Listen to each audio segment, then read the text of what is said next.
I think as much as we can try to guide people and give them checklists and here's when I need this, here's the form I'm looking for, a lot of the time it ends up being given to us as these forms come through, or it's, I didn't know you needed that. I'm like, bro, it's 14th of April. I did need that and I asked for it. I have an older client couple. They have to come to my house. They don't like electronics. Really sweet. I love this couple. They moved to me 3 months into last year. So I had 9 months to fix their investments. He's like prepared to write his estimated tax payment for Q1. And I go, you don't know anything. He goes, what? He's like, I don't owe taxes for the rest of the year. So basically I cut his taxes in half. Are you following this? Mm-hmm. He was blown away. Yeah.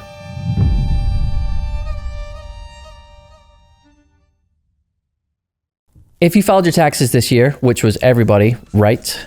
We saw some mistakes on our end. We want to tell you these mistakes so you can avoid them going into next year. Welcome back to another episode of Playbook of the Wealthy. My name is Dave Grant. My co-host is Heather Townsend. Today we're talking about what we saw in tax season this year, the mistakes, the wonderful parts, and what we're looking forward to next year. So I think we've got our list of mistakes that we saw. I think we're just going to go into these. Okay, have you ever gone through a tax season where your clients email you a tax return or email you a tax return from a CPA to review and you go through a whole tax season with no mistakes that you spot? This was my first real tax season doing it myself. Well, I know, but you also, I'm assuming some of your clients do their own, or they might have CPAs do their own, and you probably see them, and then what happens? Well, they're never perfect. And of course, all mine were perfect this year. Yes, but of course. But what I'm trying to go is like, there's just never a season where I'm like, oh, this went smooth and no mistakes were found. And I should say this I find the mistakes before it's too late, right? Mm-hmm. Like I'm going back, they're not getting filed. I'm not letting the CPAs file them. But have you ever heard the saying that if you put like 4 CPAs in a room with the same information, they'll come out with 4 different tax returns? Have I heard that about CPAs? No, I've never heard jokes about CPAs because I like good jokes. I guess it's not a joke, but it's like the saying of like the tax code is so complex that so people know so many different things. Yeah. And so it's actually really good to have another reviewer. Sure. All right, let's jump into the mistakes that we saw. One of the major things I saw is people were very under-withheld. Oh, really? Yes. And this is people who I may not have worked with them prior. Yeah. Or their income was wildly fluctuating this year at the end of the year. And so it just didn't leave much room for planning. And so it just ended up being a lot of balances on returns. That's actually the hardest thing is when I'm actually starting to think about now if I take on a client in November, December, or they move to a new CPA in November, December, either of those matter, to just be like, hey, this is going to be a wonky year. Yeah. Like we're probably not going to hit this right. It's going to be messy. Like I'm used to having a full year of knowledge, and especially if I'm meeting with the CPAs trying to get the data at year end and it's messy, we're not going to be able to project it right. Mm-hmm. So that's valid. Okay. Well, let's caveat this. We're going to run through all the mistakes and then we're going to tell people how to get better. All right, let's go. I saw some people who either did this themselves or hired another investment manager. They were throwing off fees like it was fun. It was capital gains distributions was the major culprit. And I wanted to just say, if you just choose a different investment that is exactly the same approach, like an S&P 500, if you didn't have a mutual fund and you had an ETF instead, you could have saved X dollars in taxes. I can't wait till our chart episode that's coming up. We have a great example of that. All right. So it was higher taxes, income pushed people's income up to where they then lost deductions. Yep. So tax drag from investments, huge tax drag. It was painful. Yes, I've seen that. Okay. What's another one for you? I saw people who were newer clients of mine, and I was doing their tax return for the first part of their plan and hadn't done the full plan yet. The amount of people who live in state, so in Illinois or in another state where they could use the state 529 plan and get a tax deduction, but have chosen to use an out-of-state plan in exactly the same approach and then don't get a state tax deduction. I saw it once, but I have seen it numerous times in other years, And it confuses me. And most of the time it's because they've been sold by another advisor to use the plan that was most convenient for the advisor. I always check if I have a client out of state. Arizona doesn't care where the 529 is, but if it's an out of state, I always look it up. Yeah. Because you just don't know. Any others? I've got a list. I'm going to keep going. Okay. Business owners. I had one person who was an S-Corp. Again, it was newer planning for me, new relationship. They did not break out their income. They paid themselves completely as... Distribution, no W-2, you mean? Reverse. They were all W-2. Oh, no. So this was bad advice. They paid all the payroll taxes. They did. So we're not going to get into the weeds, but it was a case of they got bad advice from the person who helped them set up the S-Corp, who didn't then tell them the reason we're doing this is so you can split your income and pay less payroll taxes. So they never did that. Wait, was the client just running the payroll themselves? Did they get no direction on how Yeah. This is just a bad... It just wasn't followed through the way it should have been done. Oh, there's so much in what can you do to avoid that? All right, my last one. Okay. This one was across the board, was being disorganized. So there is, I think, as much as we can try to guide people and give them checklists and here's when I need this, here's the form I'm looking for, a lot of the time it ends up being piecemeal, given to us as these forms come through, or it's, I didn't know you needed that. I'm like, bro, it's 14th of April. I did need that and I asked for it. Please give me it to me next time. So I don't know if it was my fault, their fault, no one's fault, whatever it may be. But I think for me, helping people become more organized in the future is going to be a big one. And it was a little painful for some people this year. I hear that. I'll go into what you can do about that. Yeah. Okay. What'd you get? This one, this was the first tax season that this many happened to me of this. These are clients that prepare theirs and then I review. Okay. They just missed inputting tax documents. One of my clients missed putting in a W-2. That's a big deal. A lot of them forgot their like high yield savings accounts, like their 1099 interests. So it was just reviewing the return and being like, wait, I know you have this and I don't see this on the tax return. Yeah. That happened a lot, which is good. Normally my clients were all thankful because they don't, then you're going to get a notice because it's going to miss on the matching with the IRS. So. Mm-hmm. I mean, this is consistent if clients are DIYing it. So I can't, and I shouldn't say DIYing it because they're doing it by me, but DIYing their tax return. So I can't even imagine people that are doing this without a financial advisor that has some tax knowledge or like completely, but the backdoor Roth. I mean, every time there is the CPA that makes them taxable and you're like, no, they converted. Mm-hmm. Nope, should not be. That 14,000 should not be taxable. I mean, that's like $2,000 to $3,000 to $5,000, not like tax savings right there. Or the client inputs it, but then they don't put that it was converted on the 8606. And let me also say that my clients that prepare their tax returns, I create a draft 8606 for them so they can use it as a guide. And just getting the software to do what it's supposed to do is a mess. Okay, so that's one. Incomplete or incorrect books for business owners. Okay. Yeah. That was another one. One of my clients was sending the books and I noticed like on their balance sheet, there were negatives where it should be a positive. Like a liability can't be a negative. That means you're in a credit position. Like something's off. Mm-hmm. And then when they went to go fix it, it moved income by $40,000. It's swinging. Yeah. So but fixing it. So that was in a good way. So that was good. Some CPAs just didn't know that my clients did HSA contributions because as business owners, it doesn't go through payroll. They go make them on the side. And so just telling them, hey, you need to add that deduction. Mm-hmm. That made clients happy. A few projections were off. They were off. That you had run? No, working with the CPA that I work with closely. And it was similar to what you said. It was they came in later or we switched CPAs at end of year. Yeah. And that's hard. I don't like being off on projections. I'll be honest, some of my projections were off. When you're doing it for the first year, that's understandable. The changing tax code was an issue. You mean OBA, the one that we... Yeah. That little thing that came in mid-year. Yeah. Well, I'm doing a tax projection right now, and there's just still so much that I'm trying to like get in my head. You know, I was going through this scenario and I forgot about the floor on charity contributions. Like there's just a lot in OBA that I'm still trying to get in my head to remember. I think those were most of mine, I would say. Just books being a mess, books being off, backdoor Roth, missing tax documents. Yeah. HSA contributions not being on. So I don't want people to think that we're just slamming them. We're here to provide the problem and here's the solution.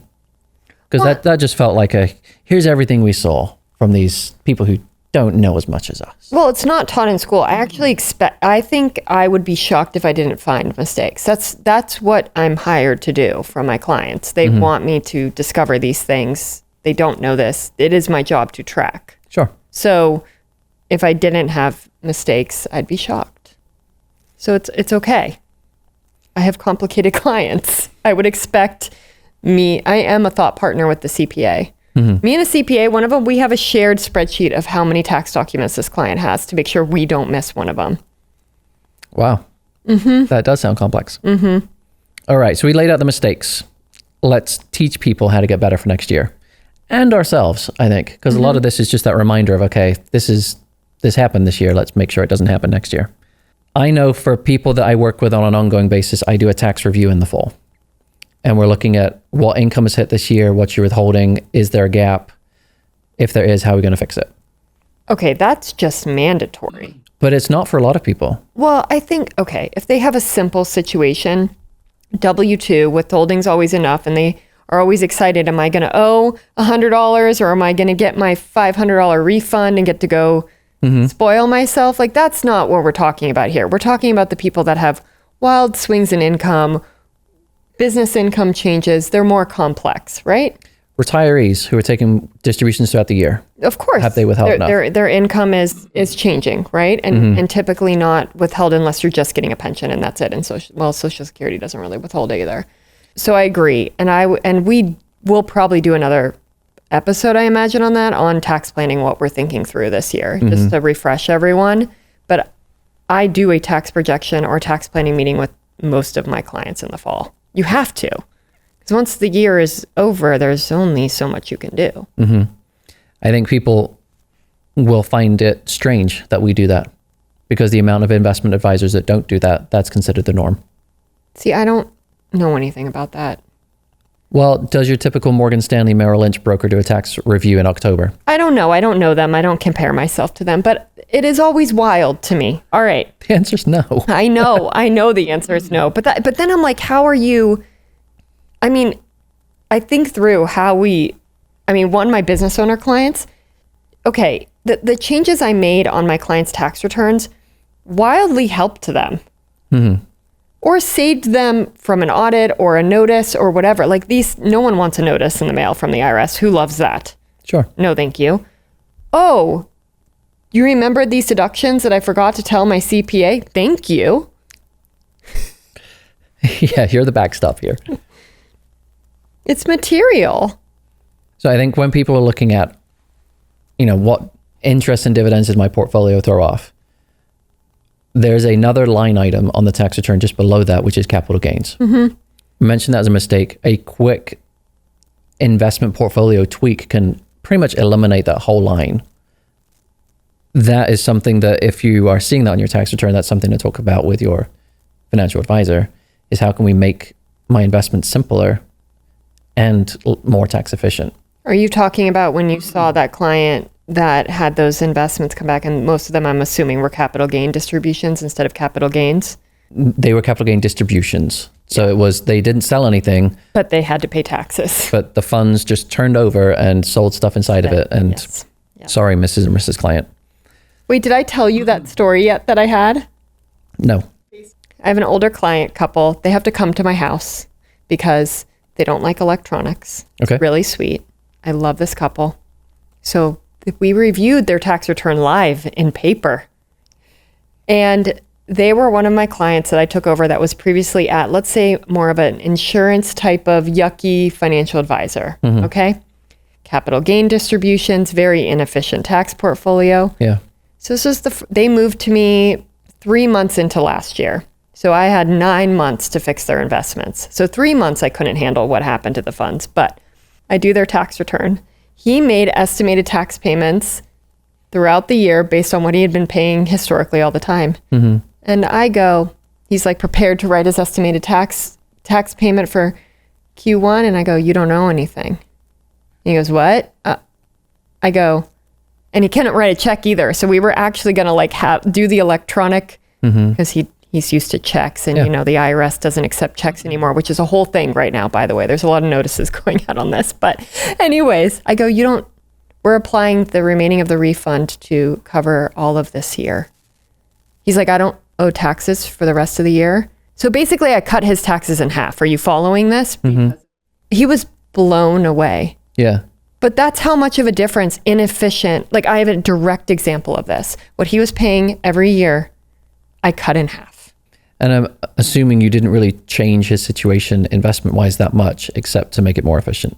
I mean, I did, in the sense of he was in horrible mutual funds that hit off capital gain distributions. And I am pretty sure that financial advisor was just recognizing capital gains to pay their fees and to, you know, get fees back. And you know how this whole, I actually don't know how it works, because I'm not that mentality, but I can give you an exact example of that. And it was mind blowing. I almost didn't believe it at first. It's material. Yeah. Okay. All right. Business income. That needs to get reviewed every quarter, in my mind. So and I'm checking kind of base with business owners that I'm working with, just checking in, how's the last 3 months gone? If it's wildly up or down, then that requires some conversation. If it's projected the way we thought it was going to be, check mark, let's move on. But if it's wildly up, I'm like, okay, let's look at the tax situation, either for the rest of the year and how that's going to play into part how much you're going to owe, or is this an ebb and flow that you're expecting to see that may keep your income the same? If it's a downturn, it's going to be, okay, well, maybe you don't need to pay in that estimated tax payment because your revenue is going to be low this year. So let's keep some of that money, let's keep some cash flow on hand versus paying it to the IRS in order for them to give it back in 9 months. Typically with my business owners, we adjust mid-year. Most of my business owners, we actually can't wait to end of year, because it depends. Are they having a bigger year, or are they having a down year? And do we need to adjust? But normally we always get that Q1 payment in, and then we have the mid-year. Because with Q1, I've found, one, I'm super busy, so I can't give them the capacity, and they don't know. They don't know yet. It's only 3 months. So if I only did mid-year, then we do fall, and that's enough. Yeah, I think most of the conversation on my end is cash flow as well. Like, how's the quarter been? And that's a different conversation. Because some of that leads into, well, you know, if the cash flow is not there, I can't make the estimated tax payment. Well, granted, if cash flow is not there, you might not need to make it. Yeah. But I think business owners are their own beast when it comes to taxes, because it's that multifaceted thing of, well, what's the business income and how does that flow to your personal income? So it needs some more review.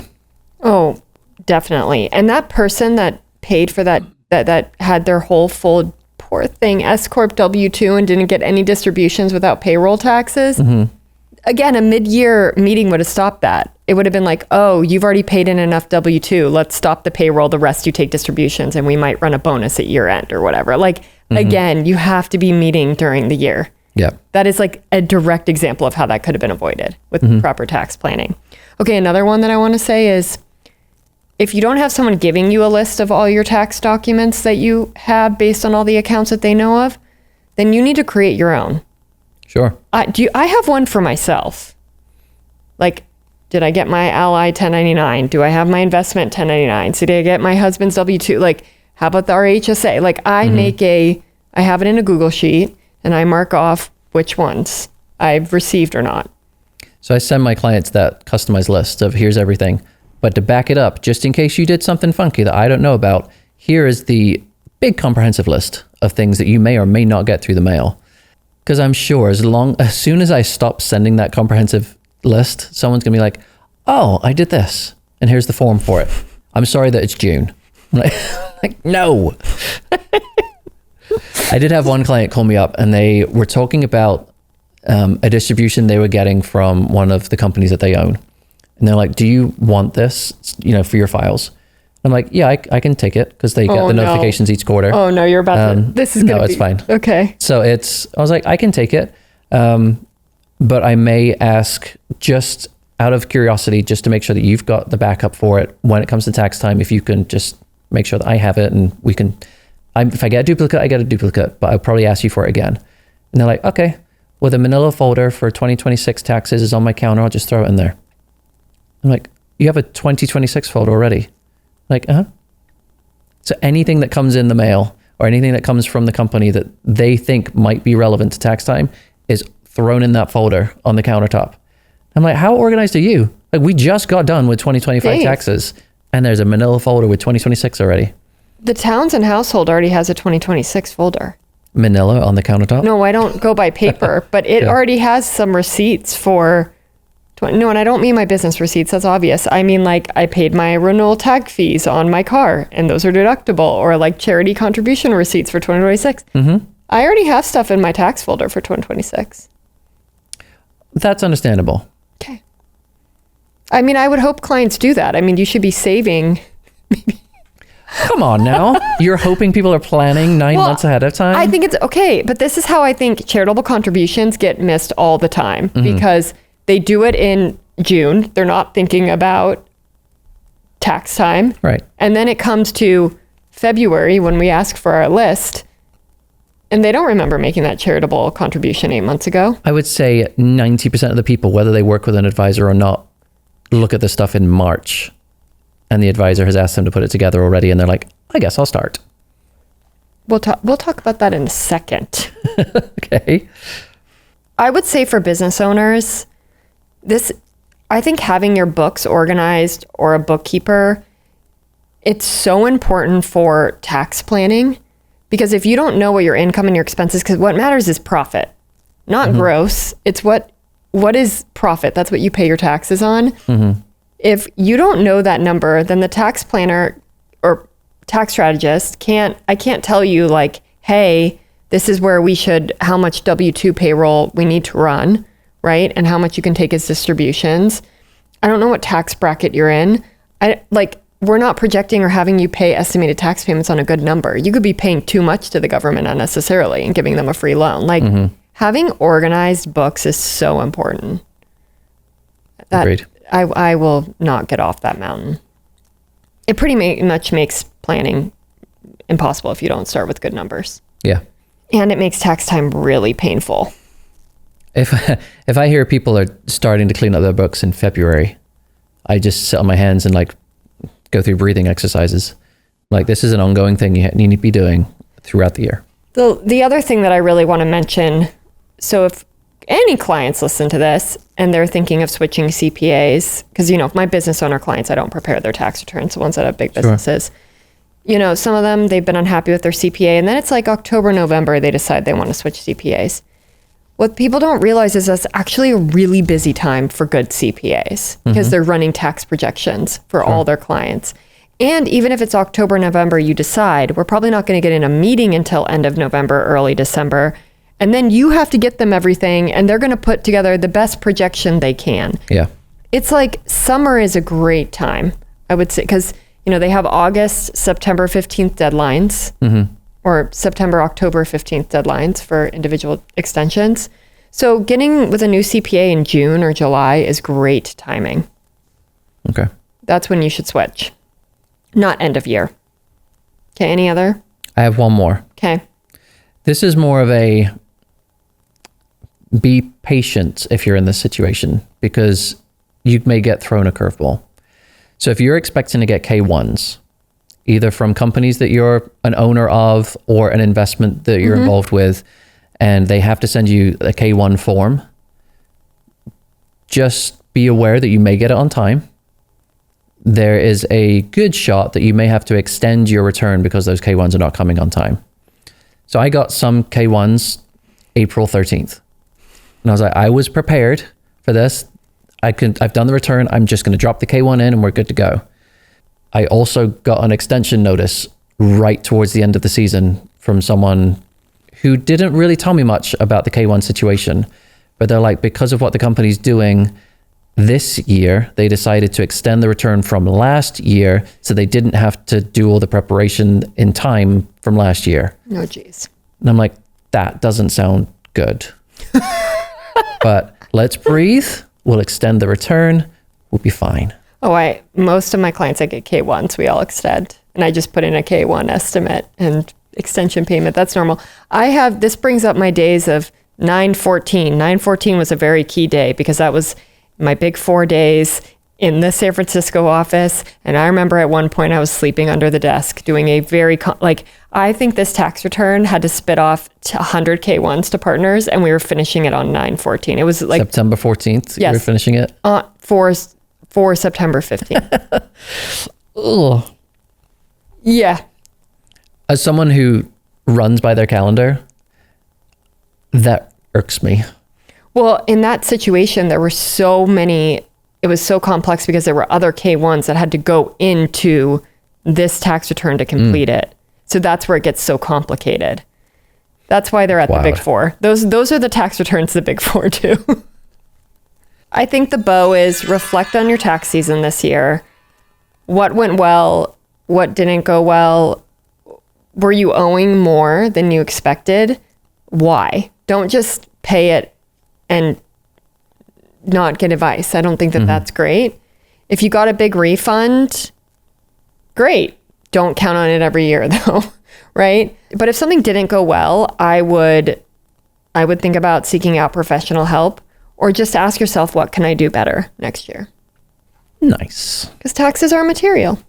All right, before we move on, if you recognized your mistake in here and you now have the solution for how to make it better, we would like something from you. That's going to be a like, a comment, a subscribe, a follow, or if you're watching us on YouTube, there's a new feature. If you're watching it on the mobile app, it's called Hype. That means you can give our video points and it will share it to more and more people. So find that. It's right below the video subscribe button, which obviously you pushed. I didn't even, there's a hype. Mm-hmm. Okay. All right, moving into our next section. It is called What Would You Do? Okay, I knew my income would increase this year due to a promotion, so I adjusted my withholding. However, it wasn't enough and I owe a lot. What's going on? This is a frequent problem. Mm-hmm. And it's a problem that confuses a lot of people. Like if you adjust your W-4, that doesn't correlate to tax brackets. It's just changing the amount of exemptions that you have, and whether you're single, married, filing jointly, married, filing single, it's married, filing separate. It's that piece. If you want to make sure that you're adequately withheld towards the end of the year, that's when you need to do a tax return and figure out where you stand. So I think when people are getting to the income brackets where they are finishing out the 24% tax bracket, and they may or may not know this, but if they then get pushed into the 30s, by adjusting your W-4, it's not going to do much. So that's when it's important to understand, okay, how far past the 24% bracket am I? And am I in the 32, 35, 37? Where do I sit in that? And then you have to do the math. You cannot just adjust your W-4 and be fine. My California client, we had to adjust her withholding because she's paid so highly mid-year. And the payroll company came back and asked if we really meant to put that many exemptions.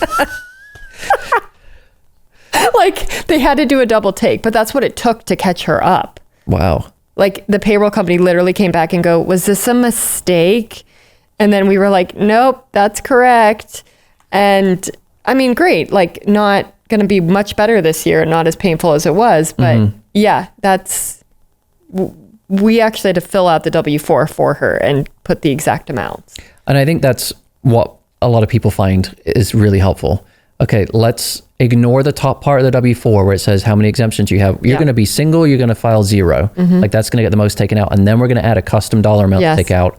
That's going to get you very finely tuned to having a 0 balance. Yeah. And then you know what we did? I set a task for her. And then, because this is where tax planning comes into, she had to readjust it because we did it mid-year to catch her up. So on January 1, I was like, you have to go back down to what is it annualized, right? That's the part that catches people out. And then it's like, oh, I got a huge refund.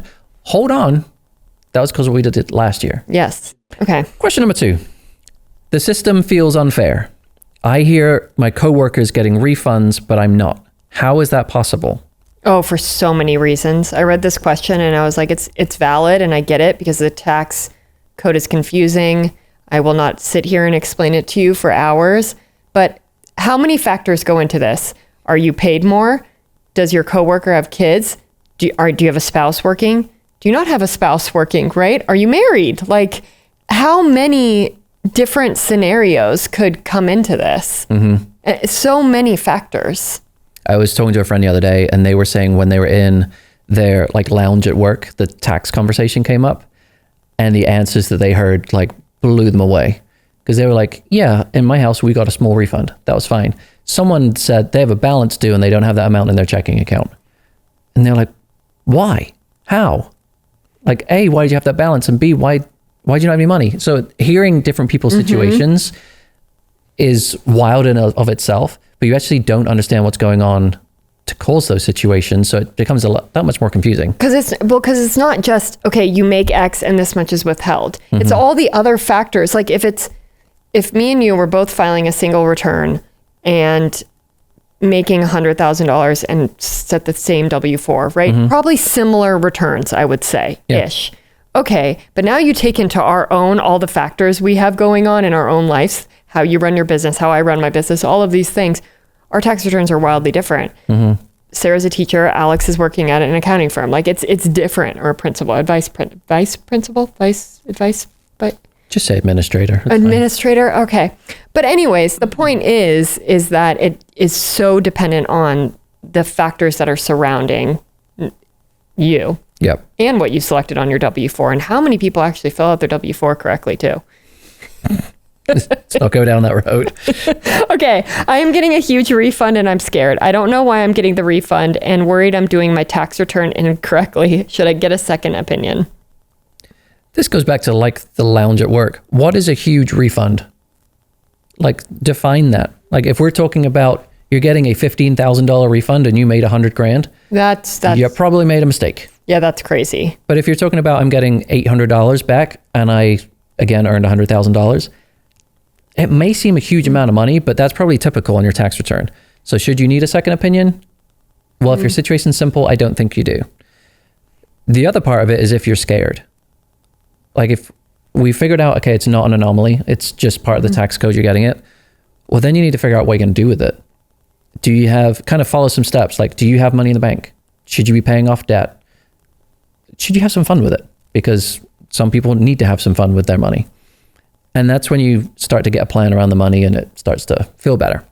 Yeah, I'd say it's a percentage based on your income and also peace of mind, feeling better. Just get a second opinion then.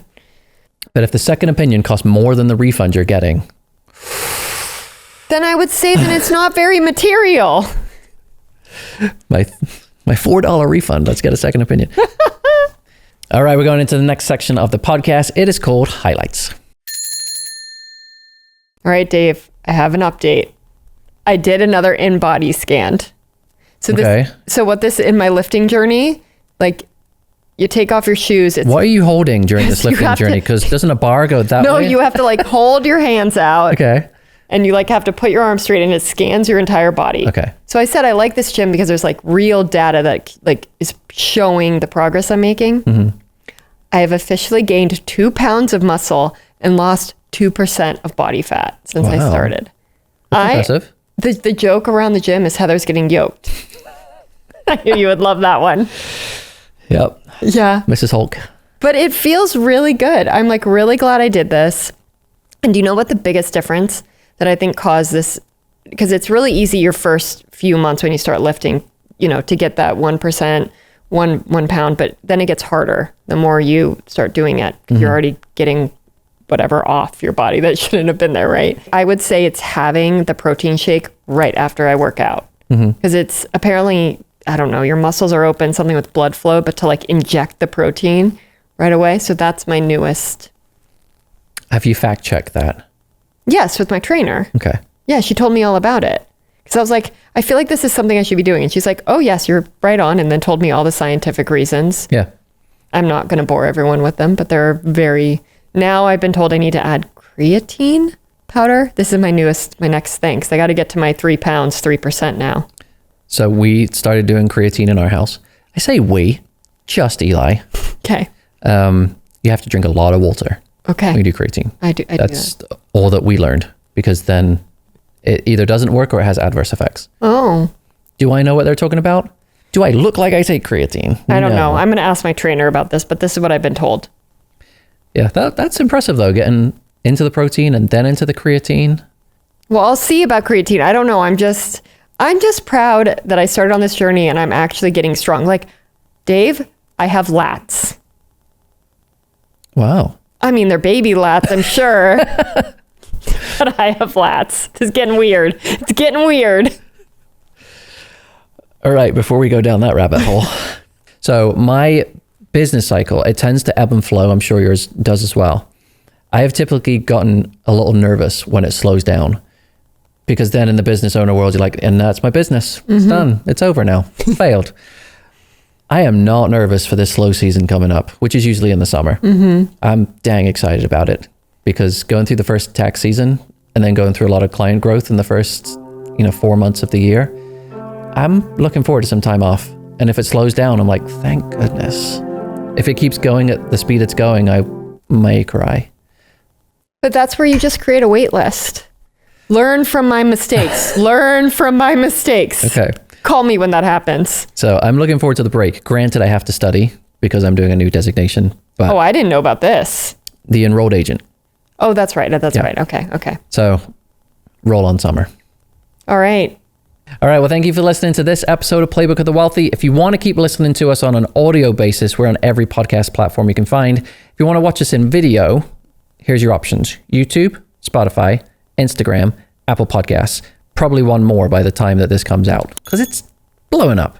If you want to look at our website, you can. It is playbookotw.com. And from there, you can email us at hello@playbookotw.com. You can give us your questions or just send us your wicked feedback on our episodes. But until next time, stay safe. Toodles. All opinions expressed by Dave Grant and Heather Townsend are solely their own opinions and do not reflect the views of their respective wealth management firms. This podcast is for informational purposes only and should not be relied upon for investment decisions. Nothing in this material constitutes a solicitation for the sale or purchase of any securities. Clients of Retirement Matters and Townsend Financial may maintain positions in the securities discussed in this podcast.